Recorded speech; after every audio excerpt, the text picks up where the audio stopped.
Great things in business are never done by one person. They're done by a team of people. Your work is going to fill a large part of your life, and the only way to be truly satisfied is to do what you believe is great work. And the only way to do great work is to love what you do. If you haven't found it yet, keep looking. Don't settle. As with all matters of the heart, you'll know when you find it. No one wants to die. Even people who want to go to heaven don't want to die to get there. And yet death is the destination we all share. No one has ever escaped it. And that is as it should be, because death is very likely the single best invention of life. It is life's change agent. It clears out the old to make way for the new. Creativity is just connecting things. When you ask creative people how they did something, they feel a little guilty because they didn't really do it, they just saw something. It seemed obvious to them after a while. That's because they were able to connect experiences they've had and synthesize new things.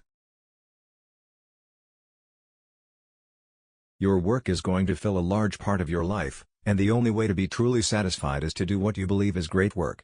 And the only way to do great work is to love what you do. If you haven't found it yet, keep looking. Don't settle.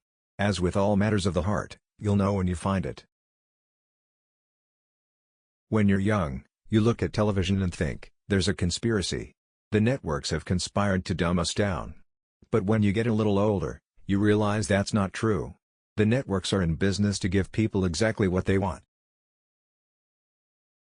A lot of people in our industry haven't had very diverse experiences. So they don't have enough dots to connect, and they end up with very linear solutions without a broad perspective on the problem. The broader one's understanding of the human experience, the better design we will have. We don't get a chance to do that many things, and everyone should be really excellent. Because this is our life. Life is brief, and then you die, you know? So this is what we've chosen to do with our life.